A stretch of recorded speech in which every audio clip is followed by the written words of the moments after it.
Recently, I came across a deal I couldn't pass up. This is from Northern Brewer, an all-grain brewing system. Stay tuned to see if I think it's worth the purchase price, or if, given the opportunity, I would build in a different way. My old Coleman Extreme has been my faithful steed for over a decade. I love it, but there are a few things I didn't care for. First, its rectangular design made transport on my four-wheeler a bit cumbersome. Dumping it for the chickens was a bit awkward too. Second, its structure was compromised at some time, leading to a decent amount of heat loss during a long mash. Next, its relatively large footprint meant I could only brew in basically one place in my house. Since it's wider than it is tall, the water bath level doesn't provide enough surface area to use as a pseudo double boiler. Hauling spent grains to the chickens with my new setup has already proven itself easier, whether that's in the back of my wagon, the front of the four-wheeler, or in my truck. Or, when all that fails, the old-fashioned way. The false bottom slides in and out of the bulkhead flawlessly for easy cleaning. The 12-gallon cooler occupies a smaller countertop footprint, giving me the option to brew in new and exotic locations.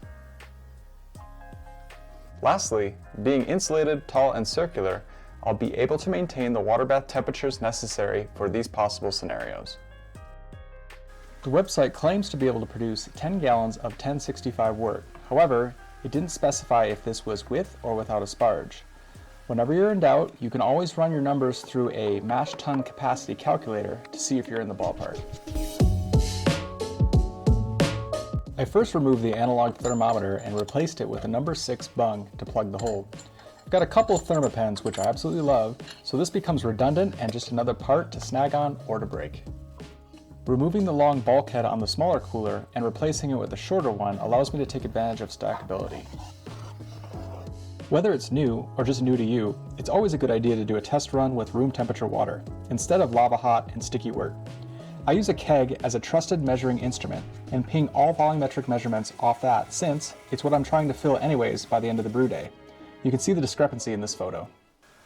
I have no desire to mess with the sparge arm, so I got rid of that. I'm pleased that my old grain mill fits the 7-gallon cooler perfectly. In the future, I might modify the arms atop the base to swivel so that way, when flipped upside down, the cooler will swallow the entire mill. One side gripe, however, I feel like if they would have downsized the false bottom by an inch, it would have opened up an opportunity to be able to be used in both coolers for extra versatility. For the record, with 17.5 pounds and 12 gallons of water, I did need to sparge with a single gallon of water to reach enough volume to fill my 2 kegs post-boil. I love the space-saving design and versatility of this Northern Brewer all-grain cooler mash tun system. I love the bulkhead. I think it's great design, as well as the slide in and slide out. You got the little elbow here, or you got the false bottom. Would I pay $400 for it? Absolutely not. I think there are much cheaper ways to go about this. I'm going to show you here right now, buying these parts a la carte and how I would do it if I were starting from scratch all over again. So if you like this content, please consider liking and subscribing.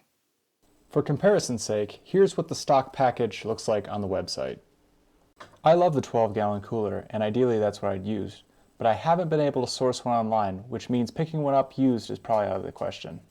If I were able to find one used, I wouldn't hesitate to go to Northern Brewer and pick up this hardware. I love the way that the false bottom performed. It provided a fast and clear lauter, even with 22% rice in the mash. You could just buy the complete 12-gallon cooler from Northern Brewer for $212. Minus the hardware that we determined was about $103 before, you're paying basically $100 for that brand new 12-gallon cooler. So it's up to you if you decide that it's worth it, as opposed to a 10-gallon cooler that maybe you can get off a marketplace for cheap. We'd be remiss if we glossed over the time-tested and proven effectiveness of a second-hand 10-gallon cooler with a bulkhead and bazooka screen combo. So which cooler are you guys using? Are you using a rectangular cooler? Are you using a circular one? Or maybe even need a mash tun to begin with? If you have a rectangular cooler and you're looking to get started, have a look at this video where I make this into a mash tun 12 years ago.